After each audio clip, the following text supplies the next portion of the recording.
मृत्यु के बाद राजपूत शब्द, आपको भारत के इतिहास में राजपूत शब्द का आगमन होता है। जब तक हर्षवर्धन था तब तक हमको कहीं भी ऐसा कोई भी प्रमाण नहीं मिला है जहां पे राजपूत शब्द का प्रयोग किया गया होगा। यानी कि राजपूत शब्द का आगमन ही हर्षवर्धन के मृत्यु के बाद हुआ है।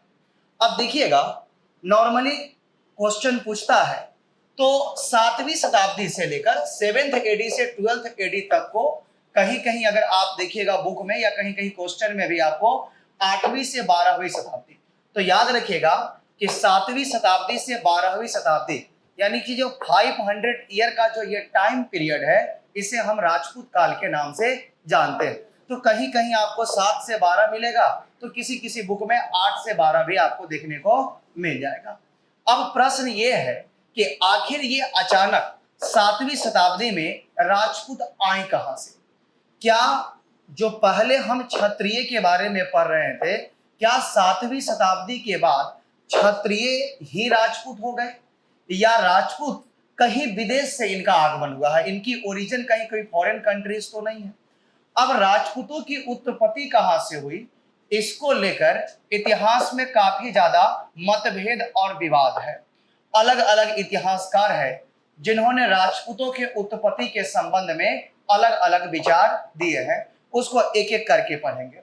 जैसे अगर हम विदेशी इतिहासकार कर्नल जेम्स टॉड की माने तो कर्नल जेम्स टॉड के अनुसार राजपूत, अभी हम लोग सिथियन के बारे में पढ़े थे ना, शक सिथियन के बारे में, कि कैसे मौर्य अंपायर के डिक्लाइन होने के बाद हम देखते हैं कि विदेशी आक्रमण शुरू होता है, इंडो ग्रीक का, फिर हमने देखा शक या सिथियन का, फिर पार्थियन या पहलव का, और उसके बाद कुषाण का।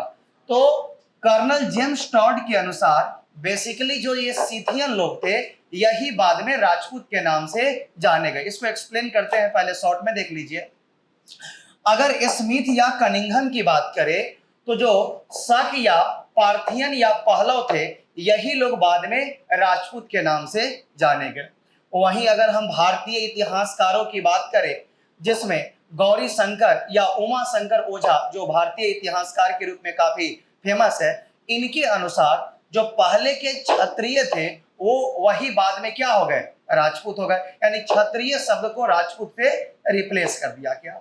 जबकि अगर आप पृथ्वीराज रासो के बारे में जानते होइएगा, या हम आगे अभी चर्चा भी करेंगे जब अरब आक्रमण की चर्चा करेंगे तो इसके बाद तो चंदबरदाई जो पृथ्वीराज तृतीय या पृथ्वीराज चौहान के जो दरबारी थे, राज्य कवि थे, जिनका नाम पृथ्वीराज रासो था। पृथ्वीराज रासो के द्वारा एक पुस्तक लिखी गई है, चंदबरदाई जो कि पृथ्वीराज तृतीय या पृथ्वीराज चौहान के राज्य कवि थे, चंदबरदाई, उनके द्वारा एक पुस्तक लिखी गई है पृथ्वीराज रासो। पृथ्वीराज रासो में चंदबरदाई ने एक अग्नि कुंड का सिद्धांत दिया है, ठीक है।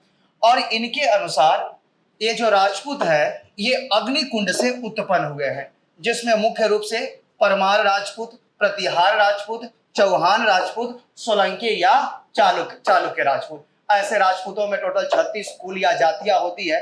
तो एक एक करके हम लोग सारी चीजों को डिटेल से देख लेते हैं, और फिर इसके बाद देखिएगा आपको जितने भी राजपूत, चाहे गुज्जर प्रतिहार वंश है, चौहान वंश है, गहरवाल या राठौर वंश है, सिसोदिया वंश है, जितने भी वंश है, तो ज्यादा तो क्वेश्चन नहीं पूछता है, लेकिन यहाँ से क्वेश्चन पूछे जाते हैं। तो एक एक करके पहले थोड़ा इसको हम डिटेल से सारे थ्योरी को समझाते हैं, और फिर हम एक एक करके सारे राजपूत डायनेस्टी को हम लोग देखेंगे, ठीक है। तो चलिए, इतना तो समझ गए ना कि राजपूत शब्द का आगमन भारत के इतिहास में कब होता है, हर्षवर्धन की मृत्यु के बाद।